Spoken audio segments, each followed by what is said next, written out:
M ಪ್ರವ್ರಜಂತಮನುಪೇತಮಪೇತಕೃತ್ಯಂ ದ್ವೈಪಾಯನೋ ವಿರಹಕಾತರ ಆಜುಹಾವ ಪುತ್ರಾ ಇತಿ ತನ್ಮಯತಯಾ ತರವೋಪಿ ನೇದುಃ ತಂ ಸರ್ವಭೂತಹೃದಯಂ ಮುನಿಮಾನತೋಸ್ಮಿ ಯಸ್ಯಾನುಭಾವಮಖಿಲಶ್ರುತಿಸಾರಮೇಕಮಧ್ಯಾತ್ಮದೀಪಮತಿತಿತೀರ್ಷತಾಂ ತಮೋಂಧಂ ಸಂಸಾರಿಣಾಂ ಕರುಣಯಾಃ ಪುರಾಣಗುಹ್ಯಂ ತಂ ವ್ಯಾಸಸೂನುಮುಪಯಾಮಿ ಗುರುಂ ಮುನೀನಾಂ ಜ್ಞಾನತಾಮವಿತ್ತಸ್ಯ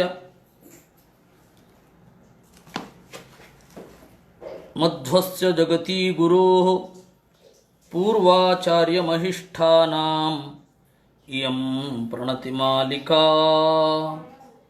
ಶ್ರದ್ಧಾಳುರ್ಮೇ ಕಥಾ ಶೃಣ್ವನ್ ಸುಭದ್ರಾ ಲೋಕಪಾವನೀಃ ಗಾಯನ್ ಅನುಸ್ಮರನ್ ಕರ್ಮ ಜನ್ಮವಾ ಅಭಿನವಂ ಮುಹುಃ.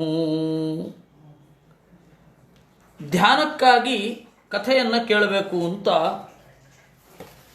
ಕೃಷ್ಣ ಹೇಳ್ತಾ ಇದ್ದಾನೆ. ಕಥೆಯನ್ನು ಕೇಳೋದು ಯಾಕೆ ಅಂತಂದರೆ ಅದೊಂದು ಧ್ಯಾನ. ಕಥೆಯನ್ನು ಕೇಳುವಾಗ ದೇವರ ಅಂಗಾಂಗಗಳ ಚಲನಾವಲನ, ಕಣ್ಣಿನ ನೋಟ ಇವೆಲ್ಲವೂ ಜೊತೆಗೆ ಬರುತ್ತೆ. ಕಥೆಯನ್ನು ಕೇಳುವಾಗ ಅಂದರೆ ಅದು ಹೇಳುವವರು ಭಾಗವತದ ಮೂಲದಲ್ಲಿ ವೇದವ್ಯಾಸರು ಯಾವ ರೀತಿ ಹೇಳಿರ್ತಾರೆ, ಉದ್ದವಾದ ತೋಳನ್ನು ಎತ್ತಿದ, ಕಾಲುಗಳನ್ನು ಬೀಸಿ ಹಾಕುತ್ತಾ ದಾಪುಗಾಲಿಕ್ಕುತ್ತಾ ನಡೆದ, ಅವುಗಳನ್ನೆಲ್ಲ ಹೇಳಬೇಕು. ಯಾಕೆ ಅಂದರೆ ಅದು ಧ್ಯಾನ ಆಗಬೇಕು. ಹೀಗಾಗಿ ಕಥೆಯನ್ನು ಹೇಳುವಾಗ ಅಲ್ಲಿ ಇದ್ದದ್ದನ್ನು, ಏನು ರಾಮ ನಗುತ್ತಾ ನೋಡಿದ, ಶ್ರೀಕೃಷ್ಣ ಕೆಂಪು ಕಣ್ಣು ಮಾಡಿಕೊಂಡು ದುರ್ಯೋಧನನಿಗೆ ಉತ್ತರ ಕೊಟ್ಟ, ಇತ್ಯಾದಿ ವಿವರಗಳನ್ನು ಬಿಡದೆ ಹೇಳಬೇಕು. ಕಾರಣ ಏನು ಅಂತಂದರೆ ಅದು ಧ್ಯಾನ ಆಗತ್ತೆ. ಹಾಗೆ ಧ್ಯಾನ ಆದಾಗ ಏನಾಗತ್ತೆ, ಅದು ಮನಸ್ಸಿನ ಮನಸ್ಸು ಶುದ್ಧ ಆಗಲಿಕ್ಕೆ ಕಾರಣ ಆಗತ್ತೆ. ಮನಸ್ಸು ಶುದ್ಧ ಆಗಲಿಕ್ಕೆ ಕಾರಣ ಆಗತ್ತೆ. ಅದರಿಂದಾಗಿ ಅವನು ಹೇಳಿದ್ದು, ಶ್ರದ್ಧಾಳುರ್ಮೇ ಕಥಾ ಶೃಣ್ವನ್ ಸುಭದ್ರಾ ಲೋಕಪಾವನೀಹಿ. ಸುಭದ್ರಾ ಮಂಗಳಕರವಾದ, ಲೋಕಪಾವನೀಹಿ ಲೋಕಗಳನ್ನು ಶುದ್ಧಗೊಳಿಸುವ. ಲೋಕ ಅಂತಂದರೆ ಇಂದ್ರಿಯದ ಜ್ಞಾನವನ್ನು ಲೋಕ ಅಂತ ಕರೀತಾರೆ. ಇಂದ್ರಿಯದ ಜ್ಞಾನವನ್ನು ಶುದ್ಧಗೊಳಿಸುವ, ಇಂದ್ರಿಯಗಳ ತಪ್ಪು ತಿಳುವಳಿಕೆಯನ್ನು ಸ್ಫುಟವಾಗಿ ಹೇಳುವ ಹಾಗೆ ಅದನ್ನು ನಾವು ಚಿಂತಿಸಬೇಕು. ಹಾಗೆ ಕಥೆಯನ್ನು ಕೇಳಬೇಕು. ಇಲ್ಲಾಂದರೆ ವೇದವ್ಯಾಸರು ಸುಮ್ಮನೆ ಹೇಳಿದ್ದಲ್ಲ. ದ್ರೌಪದಿ ಯಾವುದೋ ಒಂದು ಮಾತಿಗೆ ಸಿಟ್ಟಿನಿಂದ ಅಡ್ಡಡ್ಡವಾಗಿ ನೋಡಿದಳು. ಅಡ್ಡವಾಗಿ ನೋಡೋದು ಅಂದರೆ ಹೀಗೆ, ದ್ರೌಪದಿ ಹಾಗೆ ನೋಡಿದಳು. ಧರ್ಮರಾಜ ತನ್ನ ಉದ್ದವಾದ ಮೂಗನ್ನೆತ್ತಿ ಮಾತನಾಡಿದ. ಇವೆಲ್ಲ ಯಾಕೆ? ಅದು ಧ್ಯಾನ ಆಗಲಿ ಅಂತ, ಅದು ಧ್ಯಾನ ಆಗಲಿ ಎನ್ನುವ ದೃಷ್ಟಿ. ಮಧ್ವಾಚಾರ್ಯರು ಹೇಗೆ ಹೇಳಿದ್ದು ಅಂದರೆ, ವೇದವ್ಯಾಸರು ನಿರೂಪಣೆ ಮಾಡ್ತಾರೆ. ಏನಂತ? ಆಧ್ಯಾನಾಯ ಪ್ರಯೋಜನಾಭಾವಾತಂತ. ಧ್ಯಾನಕ್ಕಾಗಿ ಇರುವಂಥದ್ದು ದೇವರ ಕಥೆಗಳು. ಅಂದರೆ ದೇವರ ಕಥೆಯನ್ನು ಹೇಳುವಾಗ ನಿಮ್ಮ ಮನಸ್ಸಿನಲ್ಲಿ ಚಿತ್ರಣ ಮೂಡಿದರೆ, ನೀಲಿ ಬಣ್ಣ ಮೈಯದ ಕೃಷ್ಣ, ನೀಲಿ ಮೈಬಣ್ಣದ ಕೃಷ್ಣ, ಕೆಂಪು ಕಣ್ಣಿನ ಕೊನೆಯಿರುವ ಕೃಷ್ಣ, ತನ್ನ ಬಲಿಷ್ಠವಾದ ತೋಳಿನಿಂದ ಶತ್ರುಗಳನ್ನು ಹೊಡೆದ, ಇತ್ಯಾದಿಗಳೆಲ್ಲ ಅದು ಧ್ಯಾನ. ಅದು ಮನಸ್ಸನ್ನು ಶುದ್ಧಗೊಳಿಸುತ್ತೆ. ಹಾಗೆ ಕಥೆಯನ್ನು ಕೇಳಬೇಕು. ಶ್ರದ್ಧಾಳು ಗಾಯನ್ ಅನುಸ್ಮರನ್ ಕರ್ಮ ಅಭಿನವಂ ಮುಹುಃ. ಗಾಯನ್ ಹಾಡುತ್ತಾ ಅವನ ಕರ್ಮವನ್ನು ನೆನಪಿಸಿಕೊಳ್ಳುತ್ತಾ ಅಭಿನವಂ ಜನ್ಮ, ಇತ್ತೀಚೆಗೆ ಆದ ದೇವರ ಅವತಾರವನ್ನು ಪದೇ ಪದೇ ನೆನಪಿಸಿಕೊಳ್ಳಬೇಕು.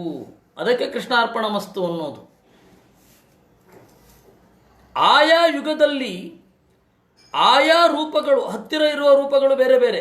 ಇವಾಗ ಕೃಷ್ಣಾವತಾರ ಕಾಲದಲ್ಲಿ ಕೃಷ್ಣಾರ್ಪಣ ಮಸ್ತು ಅಂತ ಇರಲಿಲ್ಲ, ಹತ್ತಿರದ ದೇವರಿಗೆ ಅರ್ಪಣೆ ಮಾಡ್ತಾ ಇದ್ರು. ಹಾಗಾದರೆ ಬುದ್ಧಾರ್ಪಣ ಮಸ್ತು ಅನ್ಬೇಕಲ್ವಾ? ಈಗ ಆಗಿದ್ದು ಬುದ್ಧ ತಾನೇ, ಹೌದು. ಆದರೆ ಬುದ್ಧನನ್ನು ಉಪಾಸನೆ ಮಾಡಲಿಕ್ಕೆ ಒಂದು ಅರ್ಹತೆ ಬೇಕು. ಲೋಕವನ್ನು ಮೋಹಿಸುವಂತಹ ಅವಕಾಶ ದೇವರು ನಿಮಗೆ ಕೊಟ್ಟಿರಬೇಕು. ನೀನು ಲೋಕಕ್ಕೆ ತಪ್ಪುದಾರಿಯನ್ನು ತೋರಿಸು, ದುರ್ಜನರಿಗೆ ತಪ್ಪುದಾರಿಯನ್ನು ನೀನು ತೋರಿಸಬೇಕು ಅಂತ ದೇವರು ಆರ್ಡರ್ ಮಾಡಿದರೆ ಅವಾಗ ಬುದ್ಧಾವತಾರವನ್ನು ಚಿಂತನೆ ಮಾಡಬಹುದು. ವೇದವ್ಯಾಸಾರ್ಪಣ ಮಸ್ತು ಅನ್ಬೋದಾ? ವೇದವ್ಯಾಸಾರ್ಪಣ ಮಸ್ತು ಅಂತ ಅನ್ಬಹುದು. ಕೃಷ್ಣಾರ್ಪಣ ಮಸ್ತು ಅಂದರೆ ಅದೇ ತಾನೆ. ಕೃಷ್ಣ ಅಂದರೆ ವೇದವ್ಯಾಸರ ಹೆಸರೇ ತಾನೆ. ವೇದವ್ಯಾಸ ಅನ್ನೋದೊಂದು ಪದವಿ. ಆ ವೇದವ್ಯಾಸ ಅನ್ನುವ ಪದವಿಯಲ್ಲಿ ದೇವರೂ ಬರ್ತಾನೆ, ನಾರಾಯಣನೂ ಬರ್ತಾನೆ. ಅದು ಯಾವ್ಯಾವಾಗ ಬರ್ತಾನೆ ಅಂತ ಒಂದು ಲಿಸ್ಟ್ ಕೊಟ್ಟಿದ್ದಾರೆ. ತೃತೀಯೇ ಸಪ್ತಮೇ ಚೈವ ಷೋಡಶೇ ಪಂಚವಿಂಶಕೆ ಅಷ್ಟಾವಿಂಶೇ ಯುಗೇ ಕೃಷ್ಣ ಅಂತ. ವೇದಗಳನ್ನು ವಿಭಾಗ ಮಾಡಿದವರೆಲ್ಲ ದೇವರಲ್ಲ, ದೇವರೂ ವೇದವ್ಯಾಸನಾಗಿ ಬಂದ. ಹಾಗಾದರೆ ಯಾವ ಅವತಾರಗಳ ಆವೃತ್ತಿ ಯಾವ್ಯಾವಾಗ ಅದನ್ನು ಹೇಳಲಿಲ್ಲ. ವೇದವ್ಯಾಸರು ಆ ಗುಟ್ಟನ್ನು ಬಿಟ್ಟುಕೊಟ್ಟಿಲ್ಲ. ಈ ಮನ್ವಂತರಕ್ಕೆ ಸಂಬಂಧಪಟ್ಟ ಹಾಗೆ 10 ಅವತಾರಗಳ ಚಿಂತನೆ, ಅಥವಾ ಈ ಮನ್ವಂತರಕ್ಕೆ ಹತ್ತಿರವಾದ ಅವತಾರಗಳ ಚಿಂತನೆ. 2ನೇ ಕೃತಯುಗದಲ್ಲಿ ನರಸಿಂಹಾವತಾರ ಆಯಿತು ಇತ್ಯಾದಿ. ಹೀಗೆ ಈ ರೀತಿ ವಿವರಣೆ ಇರುತ್ತೆ. ಯಾವ್ಯಾವಾಗ ಆಗಿದ್ದು ಅದು ಅನ್ನೋದು ಒಂದು ವಿವರಣೆ. ಆಮೇಲೆ ಅದು ಎಲ್ಲ ಮನ್ವಂತರದ್ದು ನಮಗೆ ಗೊತ್ತಾಗಲ್ಲ. ವೇದವ್ಯಾಸರು ನಿಮಗೆ ಬೇಕಿಲ್ಲ ಅಂತ. ಯಾವುದು ಹತ್ತಿರ, ಯಾವುದು ನೀವು ತಿಳ್ಕೊಳ್ಬೇಕೋ ಅದನ್ನು ಹೇಳ್ತೇವೆ. ತಂತ್ರಸಾರ ಸಂಗ್ರಹದಲ್ಲಿ ಮಧ್ವಾಚಾರ್ಯರು ಓಂಕಾರ ಪ್ರತಿಪಾದ್ಯವಾದ ರೂಪಗಳ ಮತ್ತು ಕಲಿಯುಗದಲ್ಲಿ ಚಿಂತನೆ ಮಾಡಲೇಬೇಕಾದ ರೂಪಗಳ ಮಂತ್ರವನ್ನು ಮಾತ್ರ ಹೇಳಿದ್ದಾರೆ. ದತ್ತಾತ್ರೇಯ ಹೇಳಿದ್ದಾರೆ. ಆಮೇಲೆ ಹೀಗೆ ಕೃಷ್ಣ, ವೇದವ್ಯಾಸ, ವರಾಹ, ನರಸಿಂಹ, ವಾಮನನ ರೂಪ ಎಕ್ಸ್ಟೆನ್ಷನ್ನೇ ತ್ರಿವಿಕ್ರಮ. ಬುದ್ಧನದ್ದು ಹೇಳಲಿಲ್ಲ, ಕಲ್ಕಿಯದ್ದು ಹೇಳಲಿಲ್ಲ. ಯಾಕೆ ಅಂದರೆ ಅದು ನಾವು ಉಪಾಸನೆ ಮಾಡುವಂಥದ್ದಲ್ಲ. ಅಂದರೆ ಆ ಕೆಲಸ ನಮಗಿಲ್ಲ. ಯಾವ ಕೆಲಸ ಇರುತ್ತೋ ಅದ್ರ ಮೇಲೆ ಡಿಪೆಂಡ್. ಇವಾಗ ಕಲ್ಕಿಯನ್ನು ಯಾರು ಉಪಾಸನೆ ಮಾಡೋದು? ಕಲ್ಕಿಯನ್ನು ಉಪಾಸನೆ ಮಾಡುವವರು ಒಂದೋ ಯಮ ಆಗಿರಬೇಕು, ಒಂದೋ ರುದ್ರ ಆಗಿರಬೇಕು. ಅವರು ಕಲ್ಕಿಯನ್ನು ಉಪಾಸನೆ ಮಾಡಿ ಎಲ್ಲ ಪ್ರಜೆಗಳನ್ನು ನಾಶ ಮಾಡುವ ಕೆಲಸ ಅವ್ರದ್ದು. ಅದರಿಂದಾಗ ಅವರೇನು ಮಾಡಬೇಕು? ಅದನ್ನು ಉಪಾಸನೆ ಮಾಡಬೇಕು. ನಮಗದನ್ನು ಉಪಾಸನೆ ಮಾಡಲಿಕ್ಕಿಲ್ಲ. ಕತ್ತಿ ಉಂಟಾ? ಇಲ್ಲ. ದೇವರು ಆರ್ಡರ್ ಮಾಡಿಲ್ಲ. ಅದಕ್ಕಾಗಿ ದೇವರು ನಿಮ್ಮ ವೈಯಕ್ತಿಕವಾದ ಉದ್ಧಾರಕ್ಕೆ ಅಂತ ಹೇಳಿದ ಹಾಗೆ ನಾವು ನಮಗೆ ಎಷ್ಟು ಬೇಕೋ ಅಷ್ಟು ನಾವು ಮಾಡಿಕೊಳ್ಳೋದು. ನಮ್ಮ ಸಂದೀಪ್ ಅವರೇ ಮೊನ್ನೆ ಒಂದು ಮಾತು ಹೇಳ್ತಾ ಇದ್ದರು. ಯಾವುದಾದರೂ ಭಯೋತ್ಪಾದಕರು ಬಂದರೆ, ಮಾಲ್ನಲ್ಲಿ ನಿಮ್ಮ ಮೇಲೆ ದಾಳಿ ಮಾಡಿದರೆ ನೀವು ಎಸ್ಕೇಪ್ ಆಗುವ ದಾರಿಯನ್ನು ನೋಡಿ ಹೀರೋಯಿಸಮ್ ತೋರಿಸ್ಲಿಕ್ಕೆ ಹೋಗಬೇಡಿ. ಯಾಕೆಂದರೆ ಅವರು ಟ್ರೈನ್ಡ್ ಅಂತ ಒಬ್ಬ ಎಕ್ಸ್ ಮಿಲಿಟ್ರಿ ಮ್ಯಾನ್ ಹೇಳ್ತಾ ಇದ್ದಂತೆ. ಹಾಗೆ ಇದು ನಮಗೆ ಏನಾಗಬೇಕೋ ಅದನ್ನು ನಾವು ಮಾಡಿಕೊಂಡು ಹೋಗಬೇಕು. ನಮಗೆ ಆ ಶಕ್ತಿಯನ್ನು ಕೊಟ್ಟು ಆ ಆಜ್ಞೆಯನ್ನು ದೇವರು ಮಾಡಿದರೆ ಅದನ್ನು ಮಾಡಬೇಕು. ನಮಗೆ ಕಲ್ಕಿಯ ಬುದ್ಧನ ಉಪಾಸನೆ ಮಾಡಲಿಕ್ಕಿಲ್ಲ. ಮತ್ತೇನು ಮಾಡಬೇಕು? ವೈಯಕ್ತಿಕವಾದ ಉನ್ನತಿ. ಅದಕ್ಕೆ ಆಚಾರ್ಯರು ಕೃಷ್ಣನನ್ನು ಪ್ರತಿಷ್ಠೆ ಮಾಡಿದ್ದು.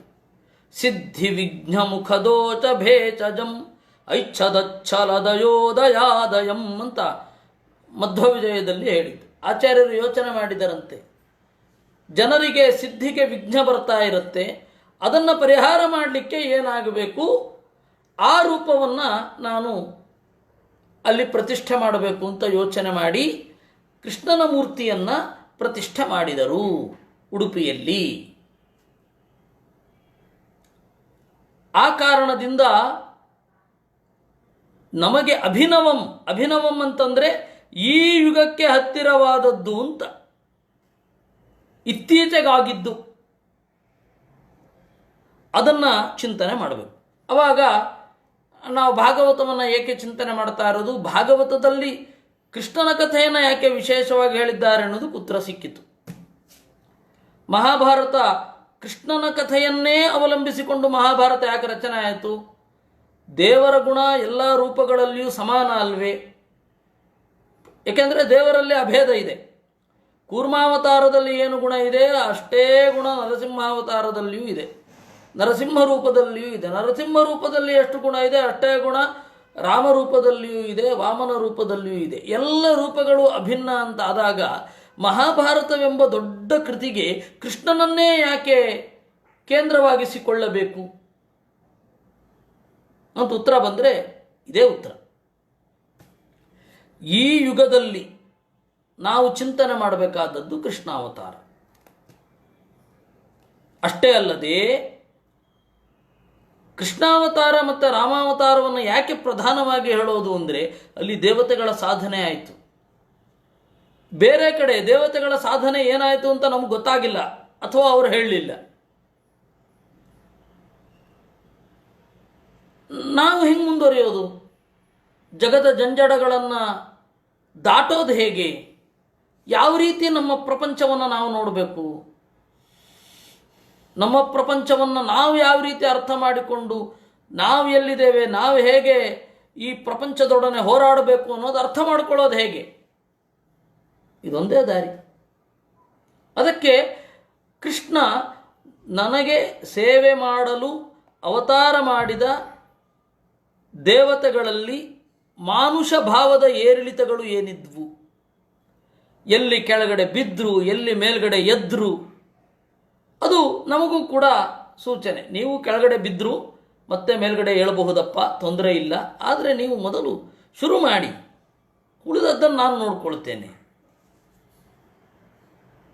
ಈ ಮಹತ್ವದ ಸಂಗತಿಯನ್ನು ಹೇಳಲು ಸುಗ ಕೃಷ್ಣಾವತಾರವನ್ನು ಕೇಂದ್ರವಾಗಿಟ್ಟುಕೊಂಡು ಮಹಾಭಾರತವನ್ನು ರಚನೆ ಮಾಡಿದ್ದು ಅನ್ನುವ ಸಂಗತಿಯನ್ನು ಮಹಾಭಾರತ ತಾತ್ಪರ್ಯ ನಿರ್ಣಯದಲ್ಲಿ ಹೇಳಿದ್ದಾರೆ. ಯಾಕೆ ಮಹಾಭಾರತಕ್ಕೆ ಕೃಷ್ಣನೇ ಕೇಂದ್ರ? ಏಕೆ ಬೇರೆ ರೂಪಗಳಲ್ಲ?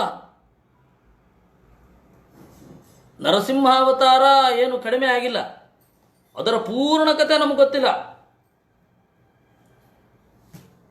ಕೂರ್ಮಾವತಾರ ಪೂರ್ಣ ನಮಗೆ ಗೊತ್ತಿಲ್ಲ, ಯಾಕೆಂದರೆ ಈ ಯುಗದ ಹತ್ತಿರ ಅಲ್ಲ ಅದು. ವೇದವ್ಯಾಸರು ಎಷ್ಟು ಬೇಕೋ ಅಷ್ಟು ಹೇಳಿದ್ರು. ಸನತ್ ಕುಮಾರ ರೂಪದಲ್ಲಿ ಏನೇನಾಯಿತು, ಯಜ್ಞನಾಮಕ ಪರಮಾತ್ಮ ಏನೇನು ಮಾಡಿದ, ಸಂಕ್ಷಿಪ್ತವಾಗಿ ಇಷ್ಟೇ ಇರೋದು. ಅದರಿಂದಾಗಿ ಅಭಿನವಂ ಜನ್ಮ, ಅಭಿನವಂ ಕರ್ಮ. ಅಭಿನವ ಅಂದರೆ ಇತ್ತೀಚೆಗಿನದ್ದು, ಲೇಟೆಸ್ಟ್ ಇತಿ ಆಂಗ್ಲ ಭಾಷಾಯಾಮ್ ಯದ್ವದಂತಿ, ಲೇಟೆಸ್ಟ್ ಆ್ಯಕ್ಟಿವಿಟೀಸ್. ಆಮೇಲೆ ಲೇಟೆಸ್ಟ್ ಇನ್ಕಾರ್ನೇಷನ್ ಆಫ್ ಗಾಡ್. ಅದನ್ನು ಹಾಡ್ತಾ ಇರಬೇಕು, ಮನಸ್ಸಿನ ಶುದ್ಧಿ ಆಗುತ್ತೆ. ಮದರ್ಥೇ ಧರ್ಮಕ. ಹಾಗಾದರೆ ಉಳಿದದ್ದನ್ನು ಆಚರಣೆ ಮಾಡಬಾರದು? ಮಾಡಬಹುದು, ಮಾಡಬಾರದು ಅಂತಲ್ಲ. ಇದರಲ್ಲಿ ಇರುವ ತೀವ್ರತೆ ಅದರಲ್ಲಿ ಬರಲ್ಲ. ಇದರಲ್ಲಿ ಎಷ್ಟು ತೀವ್ರತೆ ಬರುತ್ತೆ ಅಷ್ಟು ತೀವ್ರತೆ ಬೇರೆ ಕಡೆ ಬರಲ್ಲ. ಕೃಷ್ಣ ನಮ್ಮ ಜೊತೆಗೆ ಇದ್ದಾನೆ, ನಮ್ಮ ಜೊತೆಗೆ ಓಡಾಡ್ತಾ ಇದ್ದಾನೆ ಅನ್ನುವ ತೀವ್ರತೆ ಬರುತ್ತೆ. ಅಷ್ಟು ತೀವ್ರತೆ ಬೇರೆ ಬರೋಲ್ಲ. ಏಕೆಂದರೆ ಕೃಷ್ಣಾವತಾರ ಕಾಲದಲ್ಲಿ ಅವನು ತನ್ನನ್ನು ಪ್ರೆಸೆಂಟ್ ಮಾಡಿಕೊಂಡಿದ್ದ ವೈವಿಧ್ಯವೇ ಬೇರೆ. ಕೆಲಸ ಮಾಡ್ತೇನೆ, ಅದರ ಫಲವನ್ನು ಅಪೇಕ್ಷೆ ಪಡುವಲ್ಲ, ಎಲ್ಲ ಸಂಪತ್ತನ್ನು ಅನುಭವಿಸಿದ, ಯಾವುದೂ ಅವಂದಲ್ಲ. ಕೃಷ್ಣನಿಗೆ ಒಂದು ಪ್ರತ್ಯೇಕ ಮನೆ ಉಂಟಾ? ಇಲ್ಲ. 16,108 ಹೆಂಡಿರ ಮನೆ ಉಂಟು. ಅದು ಅವಂದು ಯಾವತ್ತೂ ಅವನು ಡಿಕ್ಲೇರ್ ಮಾಡಿಕೊಳ್ಳಿಲ್ಲ. ಪಾರಿಜಾತ ವೃಕ್ಷವನ್ನು, ಪಾರಿಜಾತ ಹೂಗಳನ್ನು ತಂದ, ಪಾರಿಜಾತ ವೃಕ್ಷವನ್ನೇ ತಂದ, ರತ್ನದ ಗುಡ್ಡವನ್ನು ಕಿತ್ತು ತಂದ, ತಾನಿಟ್ಕೊಂಡು ಎಲ್ಲರಿಗೂ ಹಂಚಿಬಿಟ್ಟ. ಹೇಳಿ, ಸಮಾಜವಾದಿ ಕೃಷ್ಣನ ಯಾರು? ನಿಜವಾದ ಕಮ್ಯುನಿಸ್ಟ್ ಕೃಷ್ಣ, ಮಾರ್ಕ್ಸ್ ಅಲ್ಲ. ಎಲ್ಲವನ್ನು ಹಂಚಿದ್ದೆ, ಯಾವುದು ತನ್ನದಲ್ಲ ಅಂತನ್ನುವಲ್ಲಿ ಉತ್ಕಟತೆಯಿಂದ ಭೋಗಿಸಿದ. ಆದರೆ ಆ ಭೋಗ ಅಂತನ್ನೋದಕ್ಕೆ ನನ್ನದು ಅಂತ ಹೇಳಲಿಲ್ಲ. ಯಾವುದೇ ತಯಾರಿ ಇಲ್ಲದೆ ನಾನಿವಾಗ ಸಾಯ್ತಾ ಇದ್ದೇನೆ, ಮುಂದೆ ಸಾಯ್ತೇನೆ ಅಂತ ಯಾವ ತಯಾರಿಯೂ ಇಲ್ಲದೆ ಇದಕ್ಕಿದಾಗ ಬಿಟ್ಟು ಬಂದ್ಬಿಟ್ಟ ದ್ವಾರಕೆಯನ್ನು. ಕಡೆಯ ಬಾರಿ ಒಮ್ಮೆ ಅಮ್ಮನನ್ನು ನೋಡ್ತೇನೆ, ಅಪ್ಪನನ್ನು ನೋಡ್ತೇನೆ, ಹೆಂಡತಿನ ನೋಡ್ತೇನೆ, ಮಗನನ್ನು ನೋಡ್ತೇನೆ, ಇಲ್ಲವೇ ಇಲ್ಲ. ಸೀದಾ ಬಂದದ್ದೇ ನೋಡಿದ, ಅವನಿಗೆ ಹೇಳಿದ, ಪಾಂಡವರಿಗೆ ಈ ತರಹದ ಸಂಸ್ಕಾರಗಳನ್ನೆಲ್ಲ ಮಾಡಲಿಕ್ಕೆ ಹೇಳು, ನಮ್ಮ ಅಪ್ಪನ ಸಂಸ್ಕಾರ ಮಾಡಲಿಕ್ಕೆ ಹೇಳು ಅರ್ಜುನನಿಗೆ. 16,100 ಮಂದಿಯಿಂದ ಕೂಡಿರುವ ಸಮಗ್ರ ದ್ವಾರಕೆಯ ಸಂಪತ್ತನ್ನು ಎಷ್ಟು ತೆಗೆದುಕೊಂಡು ಹೋಗಬೇಕೋ ಅಷ್ಟು ತಗೋ ಅಂತ ಹೇಳು ಅಂತ ಹೇಳಿದ. ವಜ್ರನಿಗೆ ಅಲ್ಲಿ ರಾಜನನ್ನಾಗಿಸ್ಲಿಕ್ಕೆ ಹೇಳು ಅಂತಂದ. ಹೋದ ಸೀದಾ. ಅಷ್ಟು ನಿರ್ಮಮತೆ, ನಮ್ಮ ನಡುವೆ ಇದ್ದಾನೆ ಅವನು ಅಂತ. ನಮ್ಮ ಥರಾನೇ ನಾವು ಹೇಗೆ ಬದುಕಬೇಕು ಅನ್ನೋದಕ್ಕೆ role model. Narasimha role model ಆಗಲಿಕ್ಕಾಗಲ್ಲ. Role model in the sense ನಾವು ಅನುಭವಿಸಬಹುದಾದದ್ದನ್ನು, ನಾವು ಪಡ್ಕೋಬಹುದಾದದ್ದನ್ನು ಅವನಿಂದ ಪಡ್ಕೋಬೇಕು ಅಂತ ಅಷ್ಟೇ ಅರ್ಥ. ಪಾಶ್ಚಾತ್ಯರ ರೋಲ್ ಮಾಡಲ್ ಇಲ್ಲ ನಮ್ಮಲ್ಲಿ. ಪಾಶ್ಚಾತ್ಯರ ರೋಲ್ ಮಾಡಲ್ನ ಕಲ್ಪನೆ ಇಲ್ಲ. ಕೃಷ್ಣನ್ ತರಹ ತಲೆ ಬಾಚ್ಕೊಳ್ಳೋದು, ಕೃಷ್ಣನ್ ತರಹ ಹೇರ್ ಸ್ಟೈಲ್ ಮಾಡೋದು ಎಲ್ಲ ಆಗದ ಮಾತು. ರೋಲ್ ಮಾಡಲ್ ಅಂದರೆ ಆ ತರಹ ಅಲ್ವೇ ಅಲ್ಲ ನಮ್ಮಲ್ಲಿ. ನಮಗೆ ಕಲಿಸಿದ ಪಾಠಗಳನ್ನು ನಾವು ಕಲಿಯೋದಷ್ಟೇ. ಇದು ಜನ್ಮವಾ ಅಭಿನವಂ ಮುಹುಹು. ಯಾಕೆ ಪದೇ ಪದೇ ನಾವು ದೇವರನ್ನು, ಕೃಷ್ಣನನ್ನು ನೆನಪಿಸಿಕೊಳ್ತಾ ಇರಬೇಕು. ನಮ್ಮ ನಡುವಿನ ವ್ಯಕ್ತಿಯಂತೆ ನಮ್ಮ ಎಕ್ಸ್ಪೀರಿಯನ್ಸ್ ಇರಬೇಕು. ನಮ್ಮ ನಡುವಿನ ವ್ಯಕ್ತಿ ಕೃಷ್ಣ ನಮ್ಮ ನಡುವಣ ವ್ಯಕ್ತಿ ಅಂತನ್ನುವ ರೀತಿಯಲ್ಲಿ ಇರಬೇಕು, ಬೇರೆ ಅಲ್ಲ. ನಮ್ಮ ಜೊತೆಗೇ ಇದ್ದಾನೆ ಕೃಷ್ಣ. ನಾವು ನಮ್ಮ ಜೀವನದಲ್ಲಿ ಹೀಗಿರಬೇಕು ಅಂತ ಅಂದುಕೊಂಡಿದ್ದೇವೆ, ಈ ಭಾವನೆ ಇರಬೇಕು. ಅದಕ್ಕೆ ಇಲ್ಲಿ ಹೇಳಿದ್ದು ಜನ್ಮವಾ ಅಭಿನವಂ ವಪು ಮುಹುಹು ಮದರ್ಥೇ ಧರ್ಮ ಕಾಮಾರ್ಥಾನ್ ಆಚರನ್ ಮಧುಪಾಶ್ರಯ ಲಭತೆ ನಿಶ್ಚಲಾಂ ಭಕ್ತಿಂ ಮೈಯುದ್ಧವ ಸನಾತನೇ.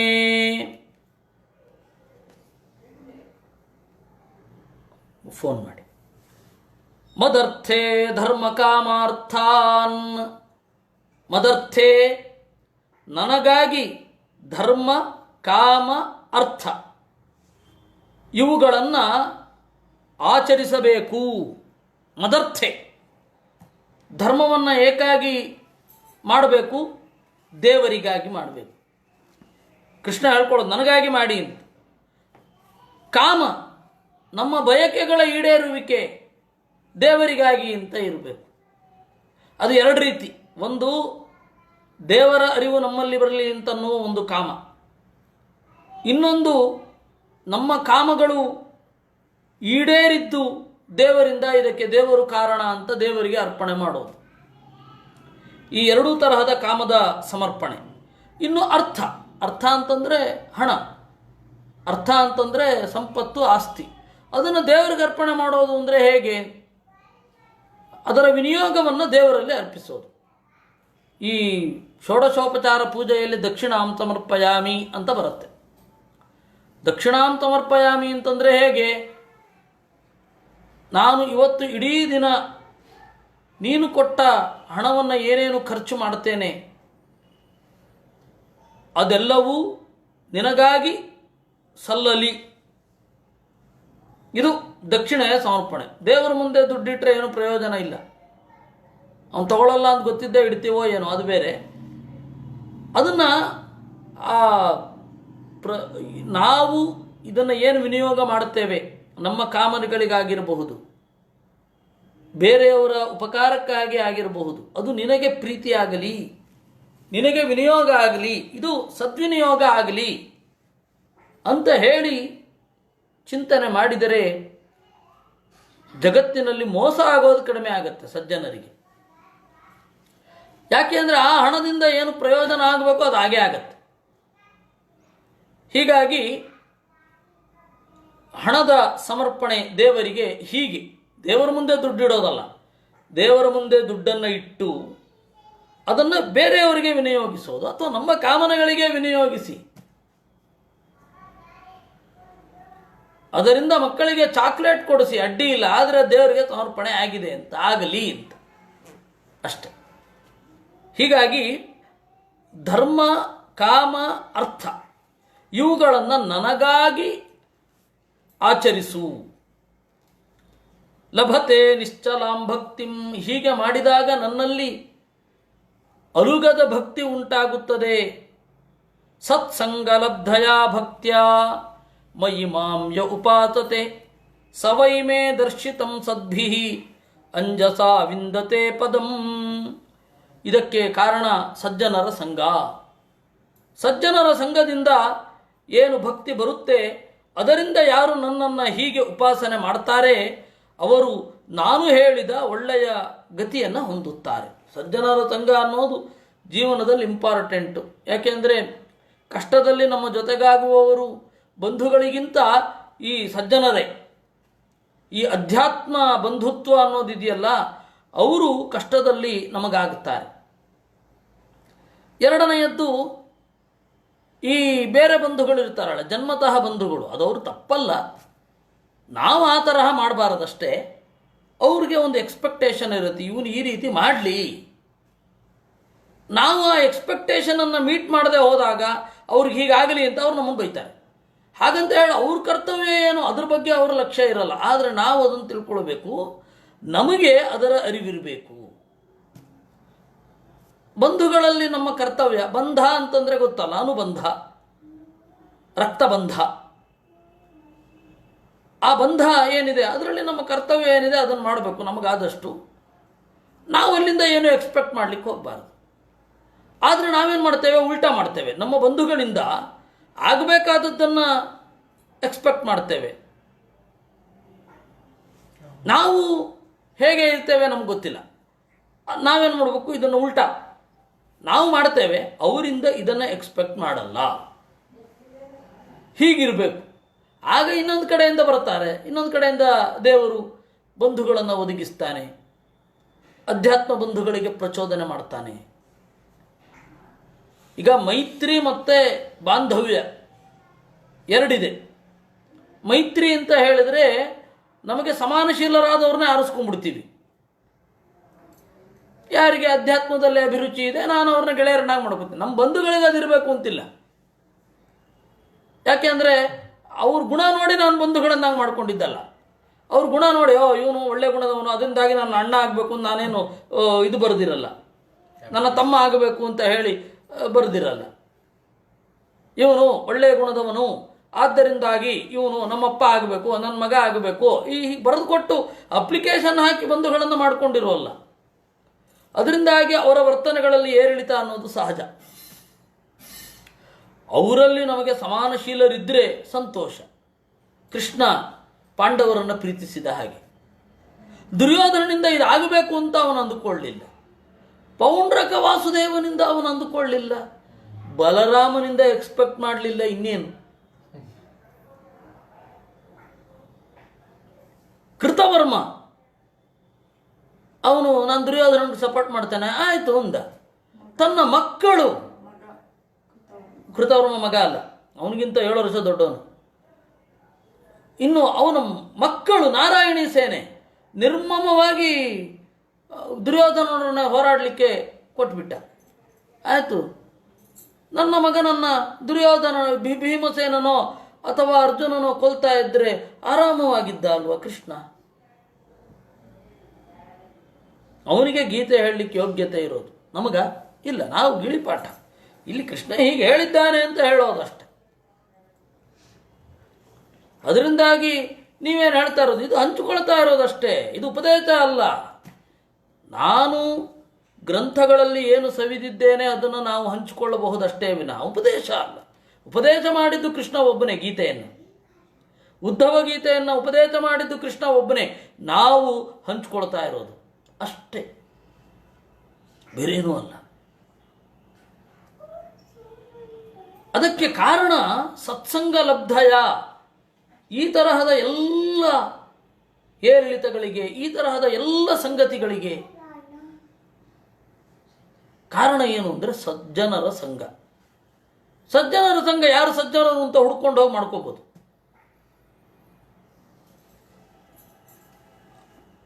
ಇನ್ನು ಮೈತ್ರಿಯ ಬಗ್ಗೆ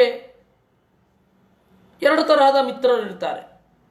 ಒಂದು ಕಲೀಗ್ಸ್, ಮಿತ್ರ ಅಂತಂದರೆ ನಮ್ಮಿಂದ ಒಂದು ಎಕ್ಸ್ಪೆಕ್ಟ್ ಮಾಡ್ತಾರೆ, ಅವರಿಂದ ನಾವೊಂದು ಎಕ್ಸ್ಪೆಕ್ಟ್ ಮಾಡ್ತೇವೆ, ಅದು ಮಿತ್ರರು. ಅಲ್ಲಿ ನಾವು ಹೇಗೆ ಬೇಕೋ ಹಾಗಿರಬೇಕಾಗತ್ತೆ, ಅವರು ಮಿತ್ರರು. ಇನ್ನು ಸುಹೃತ್, ನಮ್ಮಿಂದ ಅವರೇನು ಎಕ್ಸ್ಪೆಕ್ಟ್ ಮಾಡೋಲ್ಲ, ಆದರೆ ಪ್ರೀತಿ ಇರುತ್ತೆ,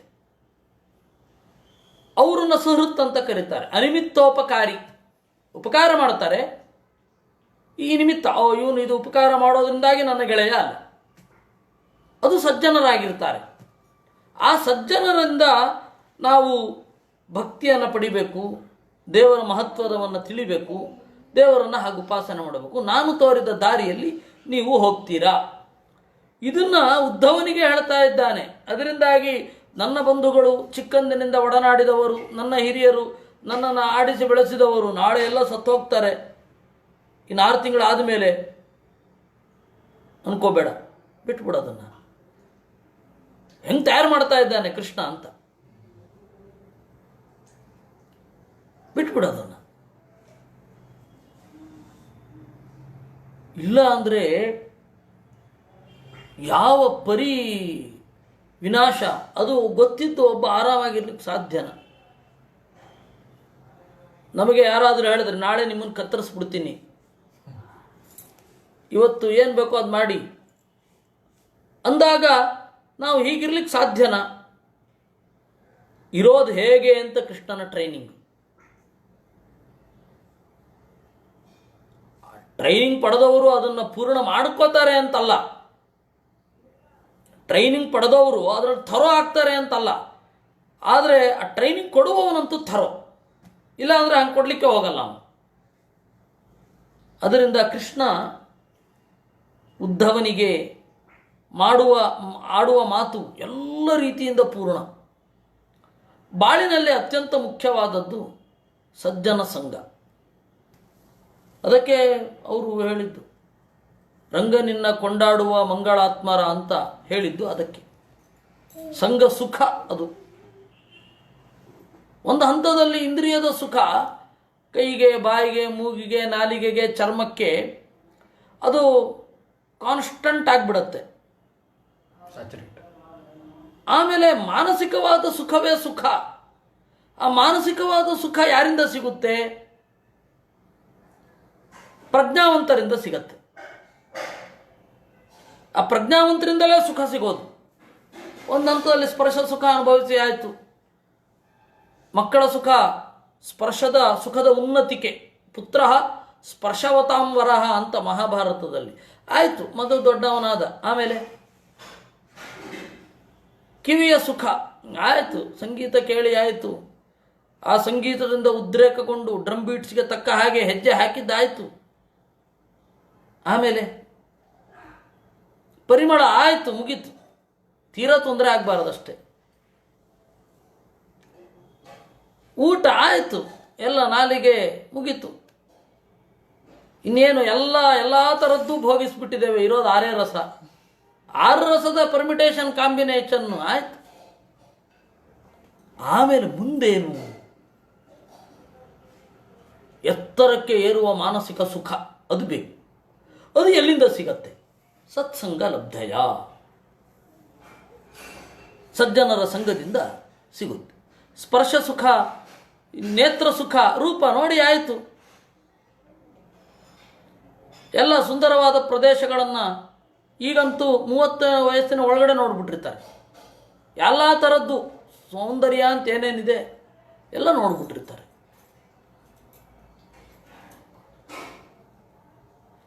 ಈಗ ಲಿಕ್ವಿಡಿಟಿ ಕ್ರಂಚ್ ಇಲ್ಲ ಮೊದಲನೇ ತರಹ.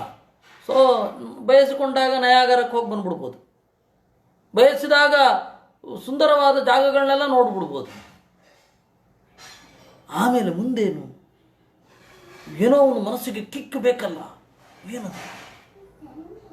ಅದಕ್ಕೆ ಕೆಲವ್ರು ಏನು ಅಂದ್ಕೋತಾರೆ, ಓ ಕಿಕ್ಕು ಸಿಗಬೇಕಲ್ವಾ, ಅದಕ್ಕೆ ಜ್ಞಾನವನ್ನೇ ಕಳ್ಕೊಂಡ್ಬಿಡೋದು.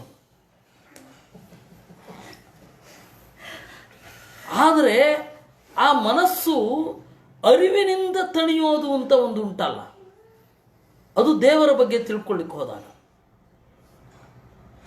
ದೇವರ ಬಗ್ಗೆ ತಿಳ್ಕೊಳ್ಳಿಕ್ಕೆ ಹೋಗ್ತಾ ಇರಬೇಕಾದ್ರೆ ಜಗತ್ತಿನಲ್ಲಿ ಏನೇನೆಲ್ಲ ಅದಕ್ಕೆ ಸಿಮಿಲರ್ ಆಗಿ ಡಿಸ್ಸಿಮಿಲರ್ ಆಗಿ ಏನೇನಾಯಿತು, ಸಮವಾಗಿ ವಿಷಮವಾಗಿ ಸದೃಶವಾಗಿ ವಿಸದೃಶವಾಗಿ ಎಲ್ಲ ಥರದ ಅರಿವನ್ನು ಕೂಡ ನಾವು ಪಡೀಲಿಕ್ಕೆ ಅಂತ ಹೋಗ್ತೇವೆ.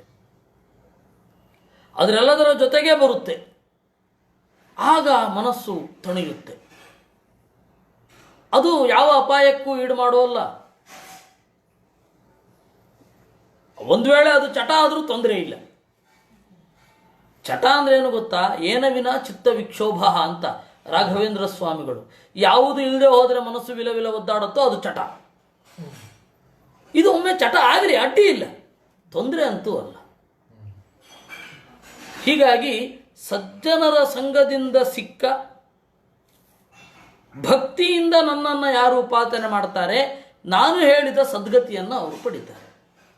ಸವೈಮೇ ದರ್ಶಿತಂ ಸದ್ಭಿ ಅಂಜತಾ ವಿಂದತೆ ಪದಂ. ದರ್ಶಿತಂ ಪದಂ, ನಾನು ಹೇಳಿದ ಸುಖದ ತುತ್ತ ತುದಿಯನ್ನು ಅವನು ಮುಟ್ಟುತ್ತಾನೆ. ಉದ್ಧವ ಉವಾಚ ಸಾಧುತ್ವ ಉತ್ತಮ ಶ್ಲೋಕ ಉತ್ತಮ ಶ್ಲೋಕ ಮನಕ್ಕಿ ದೃಗ್ವಿಧಂ ಪ್ರಭೋ ಭಕ್ತಿಸ್ತ್ವಯುಪಯುಂಜೀತ ಕೀದೃಚಿ ಸದ್ಭಿರದ್ ಆದೃತ. ಸರಿ, ಕೃಷ್ಣ ಹೀಗೆ ಹೇಳಿದ ಮೇಲೆ ಉದ್ಧವ ಕೆಲವು ಪ್ರಶ್ನೆಗಳಿದೆ ಸ್ವಾಮಿಯಿಂದ. ಅವನ ಮನಸ್ಸಿನಲ್ಲಿ ಪ್ರಶ್ನೆ ಮೂಡ್ತಾ ಇರೋದನ್ನು ನೋಡಿ ಕೃಷ್ಣ ಮಾತು ನಿಲ್ಲಿಸಿದ. ಒಬ್ಬ ಒಳ್ಳೆಯ ನುರಿತ ಪ್ರಾಧ್ಯಾಪಕನಿಗೆ ಎದುರುಗಡೆ ಏನು ಪ್ರಶ್ನೆ ಮಾಡ್ತಾ ಇದ್ದಾರೆ, ಅವರು ತಲೆನಲ್ಲಿ ಏನು ಓಡ್ತಾ ಇದೆ ಅಂತ ಗೊತ್ತಾಗ್ಬಿಡತ್ತೆ. ರಾಘವೇಂದ್ರ ಸ್ವಾಮಿಗಳು ತಮ್ಮ ಜೀವಿತ ಕಾಲದ ಬಹಳ ದೊಡ್ಡ ಅವಧಿಯನ್ನು ಅವರ ಜೀವನ ಚರಿತ್ರೆಯಲ್ಲಿ ಬರುತ್ತೆ.